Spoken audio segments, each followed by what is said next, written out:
Hi, I'm Mark Bunker. This is Aaron Smith-Levin, and this is Dining with the SPs. So where are we today? It used to be Tony's Pizza, and Tony sold the business, and it's called just Downtown Pizza now. And I'm going to enjoy a slice right now. From the outside, you would never guess how big it is in here. When the city puts on big concerts downtown, this is one of the places that always gets packed. People know this place. I used to come here all the time when it was Tony's. Yeah, and you've never been refused service here. No, never have. Hard to believe, but true. This is a place where it's safe to get a piece of pizza, and this is really good. I just had a bite of this. It is good. I like this, meat lovers. As we've said in our previous video, if Mark and I are welcome here, anyone is welcome here. That's code for this place is not owned by a Scientologist. You, of course, are opting for the healthy chicken Caesar salad. Yep, I wolfed a lot of pizza yesterday, so I can't do that 2 days in a row. And they do have a full bar here, so cheers everybody. I'll drink for the both of us. Cheers. In the last video, we talked about some of the ways that the city has taken a little bit of a stand against Scientology, at least in as far as selling property to them. You had something kind of amazing happen recently when you were trying to be seated on a board. So, explain that situation. So I had submitted my name for consideration to be selected to be on the Charter Review Committee for the City of Clearwater. So every 6 years this committee meets and reviews the city charter and proposes changes to it, which is an important process. But the ultimate say for what happens to the city charter is fully in the hands of the city council. So it's not like the committee I was asking to be a part of had actual voting power to make important changes. It had the power of advice. And I was actually asked to submit my name for the Charter Review Committee. And by the way, on my channel, Growing Up in Scientology, because this is going up on Wise Beard Man channel, I did a video about this. And the title of that video was something like, top Florida lobbyist tries to block me from being appointed to a city board or something. And I tell this whole story in more detail. It's a good video. And so I didn't make it on the board, and that's fine. But what I found out afterwards was that Mary Repper, who is a top Republican operative in the state of Florida, like for real. She's a lobbyist, she's a political consultant, and back in the day, Mike Render hired her to do work for the Church of Scientology and represent Scientology's interests legislatively and politically in the state of Florida. And so I got told a story by one of the city council members, and I'm only not naming him because it's not about him. Yep. That after the vote occurred, after the city council held their vote, and I didn't make the cut, the vote had actually occurred 3 hours earlier than it was supposed to occur. So after the vote had already occurred and before it was supposed to occur, he got a phone call from Mary Repper saying, Aaron Smith-Levin is up for the Charter Review Committee. And he said, yeah, I know. And she said, we cannot let that happen. And he said, well, today's your lucky day. We already had the vote and he didn't make it. And she said, thank God. And this blew me away. It blew me away because why would anybody give a shit about me being on some committee? One of 15 people, by the way. If 15 people are on this committee, right, or somewhere right thereabouts. Why would Scientology give a shit? Other than just their normal, petty, do everything you can at every turn to hinder your enemies anywhere you can. And one of the reasons it startled me isn't because it had any real big impact on me. I mean, when you consider it, they actually had no impact. What they wanted happened through no actual fault of their own. Yeah. It was that they did it at the risk of looking so stupid and petty in front of people who matter. Like, they make themselves look so bad to accomplish things that have no particular value. And it's just remarkable to see it happen over and over and over again. Do you think, though, that it actually makes them look bad if the people who are getting the phone call would agree with her? If the person receiving the phone call from Mary was already someone who was, let's say, sympathetic to the aims of the church, to Scientology, then yeah, it doesn't make him look bad. But this person wasn't. Yeah. And most politicians aren't. I mean, politicians tend to be diplomatic and political. Like, whichever local politicians Scientology believes are sympathetic to their cause are nowhere near as sympathetic to their cause as Scientology believes they are. I mean, by evidence of, these are people who are talking to me. Yeah. I didn't twist anybody's arm to tell me this story. This story was offered to me. And they just continue to make themselves look stupid in front of people they really should be trying to impress. Yeah. I mean, it's just so petty, right?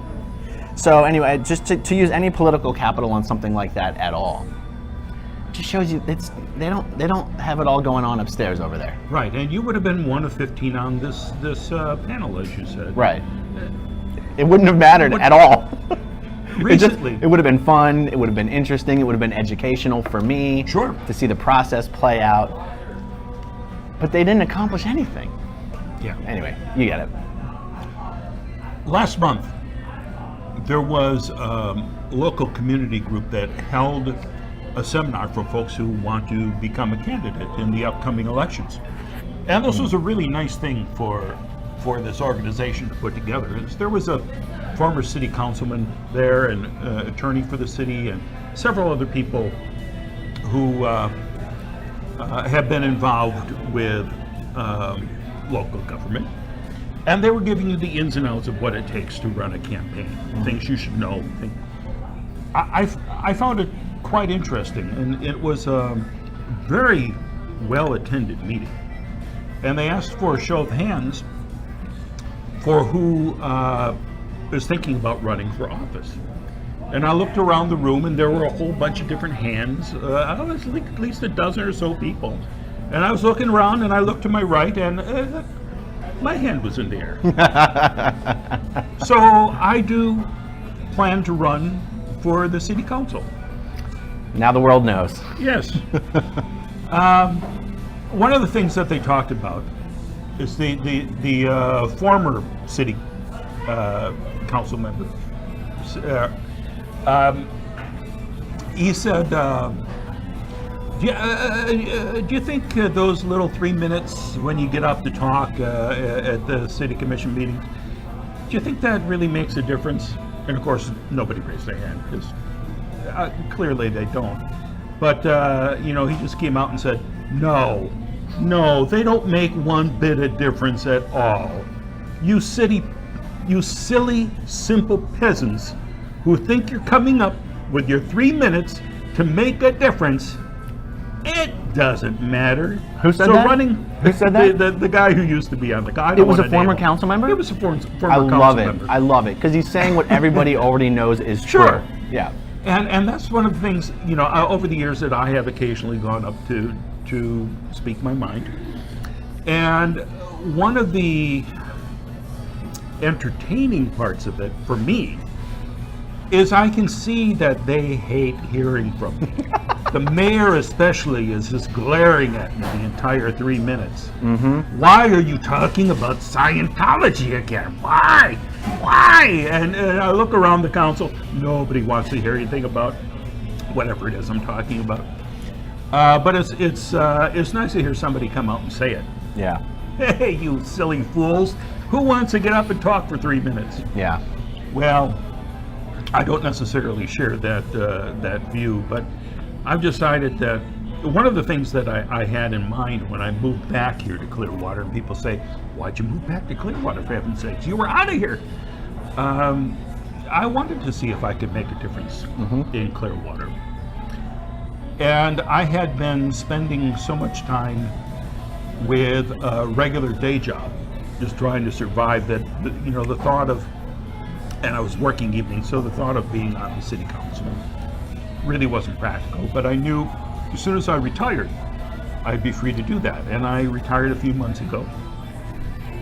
So I'm planning to run, and I think it's going to be fascinating and intriguing, and I hope that you'll support us along the way, one way or the other, and I'll keep you up to date on everything. Of course, This is more of the exploratory committee phase here, because there's nothing is being filed until the September is when the paperwork gets issued, and you have to go out and collect names and do all of that stuff. But it should be interesting. I'm looking forward to throwing my hat in the ring. But when I was back in the mythical land of Oshkosh, Wisconsin, in my youth, and by youth I mean this would probably have been when I was, I guess it would have been around 30. Okay. When 60 Minutes did the first piece on Scientology here in Clearwater. I saw that when it was aired live, and I thought, my God, that's wacky. And then they aired another story on Scientology 2 years later. But there were no other sources back then for you to go to. Yep. So you couldn't go on the internet and Google Scientology. There weren't that many books in the library that you'd even think of searching for a book in the library on Scientology. So it caught my attention back in 1980, but it wasn't until the late 90s that I got reconnected to it and started becoming more interested in finding out more, and then became pretty amazed by what I discovered, and then started speaking out. But the story of Clearwater has always been an important part of my journey. So reading about what they did to Gabe Casares, the mayor of Clearwater, when they came into town, all the covert actions they did against Clearwater, those were things that I just found utterly appalling.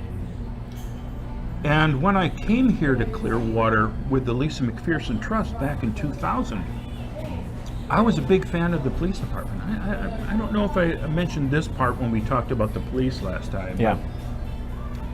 I came here, and one of the first things that we did with the LMT is we went to a Martin Luther King Jr. breakfast meeting. And we joined the NAACP, and we went to this breakfast. And Chief of Police Sid Klein was there with a lot of the people from the department. Okay. And this is the first chance I had to meet Chief Klein. So I went up to his table, and I extended my hand and said, "It is such a pleasure to meet you. I want you to know that I'm a big fan of the Clearwater Police. I know what you've gone through over the years with Scientology, and I just wanted to say hi and say thank you." And he wouldn't shake my hand. Really? He glared at me and he just said, "If you get in my way, I'll arrest you." Really? And I just went, huh? He knew who you were at this point? Yeah, because I was there with Bob and Stacy, and so there was awareness that I was part of this group that was there to be a watchdog over Scientology. And they just saw you guys as kind of troublemakers. Troublemakers, yes. And that really floored me, and I went, oh boy, I have to recalibrate, because this is not exactly what I thought I was entering into. Right. And indeed, Stacy Brooks and Bob Minton sat down with then city manager Mike Roberto to talk about us being here in town. And the city wasn't at all happy about it. And Roberto said, "Look, we've worked hard for several years now to get Scientology off the front pages of the paper. Oh. And you guys are here, and now they're back on the front pages. We don't want that. We're trying to redevelop downtown, and you're just going to be a nuisance." Wow. He also said, listen, he came up from Miami. And he said, in Miami, I had to deal with a mob. It's no different here. Wow. It's something you have to put up with. Yeah. So it was really, really kind of startling. Wow. He compared Scientology to the mob. He did. I love it. I mean, it's not that much of a stretch. It's not a stretch at all. In fact, I was in a conversation just 2 days ago. That's it. I was actually having a conversation that involved a 30-year veteran of the FBI. And I asked him, have you ever seen an organization try to cover its own tracks and move around witnesses and hide evidence the way Scientology does, other than the mafia? And he said, nope, only the mafia. Yep. So, I plan to start collecting some names in just a few months and see if I can get on that ballot. And see Fantastic. If I can get a seat on that council. Well, I'll tell you what, in the video that I did talking about Mary Repper, I said, Mary, if you thought that me being on Clearwater's Charter Review Committee was something you have to worry about, and if you were worried about what your Scientology overlords were going to say to you, if you failed to stop me from being appointed to this committee, I would not want to be in your shoes come the 2020 elections. And I knew saying that was going to make people think that I was running for city council or for mayor. And I'm not running for city council or for mayor. It would be fun to win, but I don't want the job. But I and Mike Render and Leah Remini are going to do everything in our power to get Mark Bunker elected to city council. And I can tell you, I've been speaking with a handful of other people who will be running. And I said, full disclosure, guys, just don't run for whatever seat Mark Bunker's running for because he's getting elected.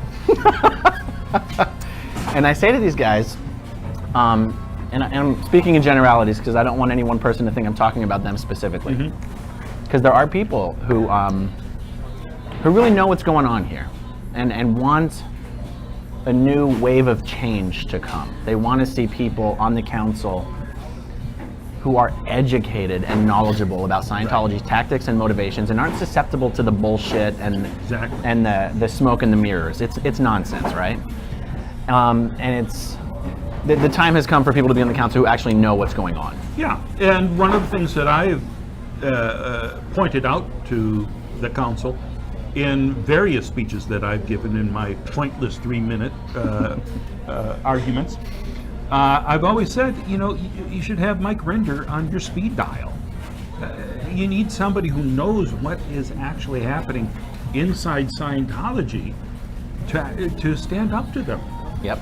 So if I get elected, finally there will be somebody on the council with Mike on the speed dial. Absolutely. And I have another ulterior motive for wanting to get someone like you on the council.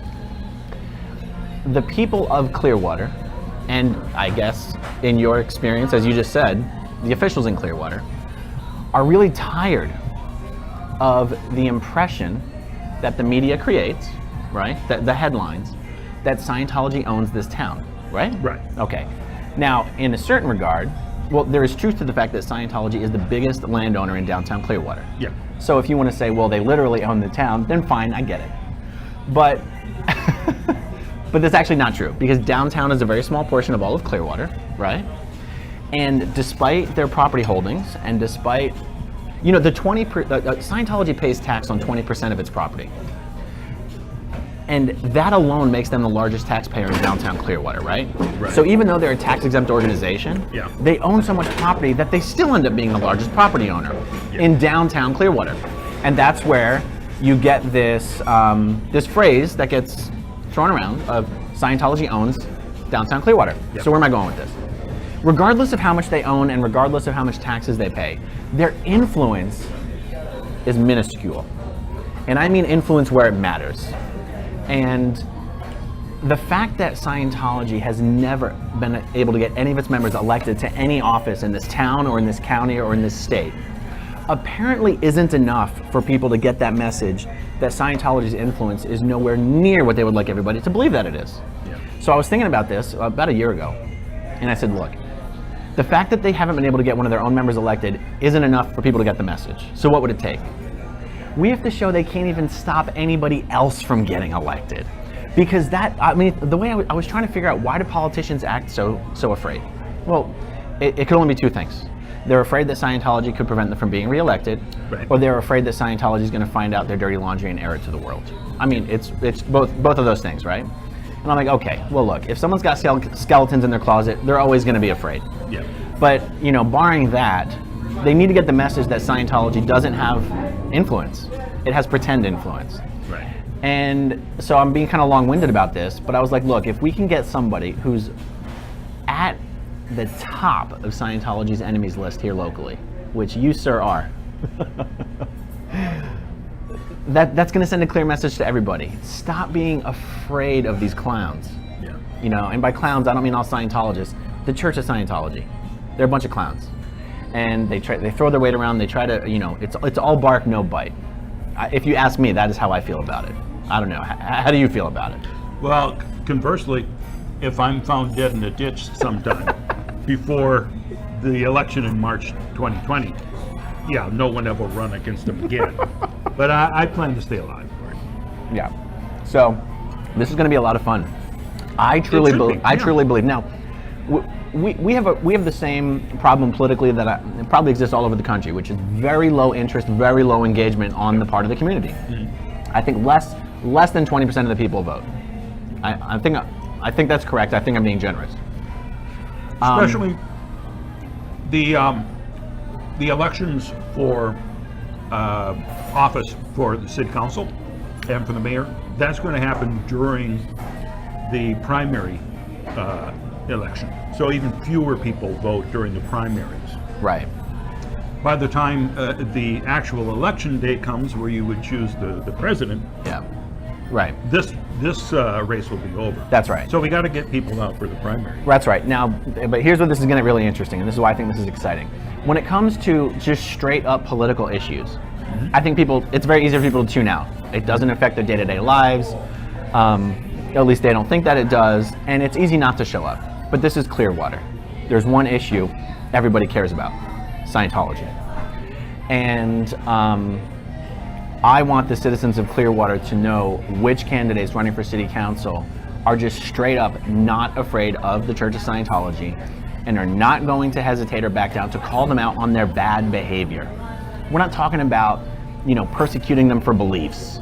We're talking about calling them out on their bad behavior, and their bad behavior is really what the city of Clearwater needs to care about, right? And the world's gonna know that Mark Bunker's their guy. And I think we're gonna see people showing out to the polls to vote in numbers that you would not see otherwise if we didn't have a candidate that we could say that about. I mean, that's what I'm hoping for. Well, yeah, I would agree with that. And I'm not going to be able to use eminent domain to take Scientology's properties away. I'm not going to be able to do all of that, but we can at least focus on how they behave, and I'd like to take a look at their tax-exempt status and see if there's anything we can do about that. Absolutely. Oh, you mentioned Leah before, and Mike. One of the things that sped up my retirement is when we were taping the two-parter about Scientology.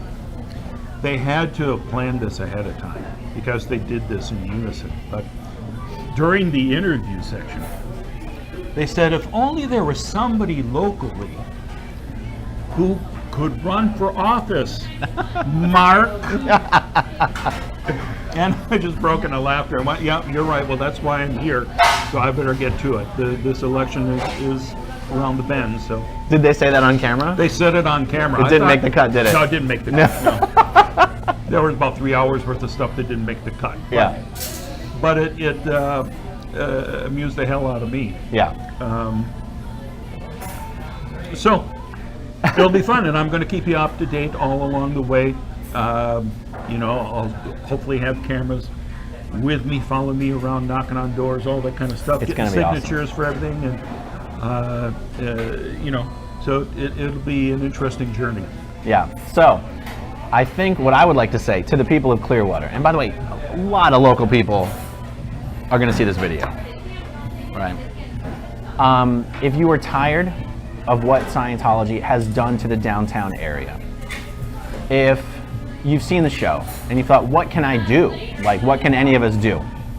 Well, there's two things. One, come downtown, join us at restaurants like the one we're eating at now, Downtown Pizza. We're going to keep doing these videos. And two, vote for Mark Bunker. You'll be glad you did. All right, well, let's just close off now and enjoy our meals. All right. And we'll see you next time. Cheers, everybody. Bye. Bye. Hi, everyone. Thanks for watching. These videos that Mark and I are doing are being posted on his channel first, which is Wise Beard Man. So If you're watching this over here, you may want to go over there and subscribe to his channel. He's been uploading more often these days. And I also encourage you to consider supporting Mark's channel through Patreon. You can find his Patreon page just by searching Mark Bunker or Wise Beard Man, and I'll put a link to that down below as well. We're going to keep doing these videos highlighting different restaurants in downtown Clearwater. Hope you guys enjoyed it. Talk to you guys soon. Bye. Okay, if you want to see my rock and roll songs, click right on this guitar. And if you want to see a different one of my videos,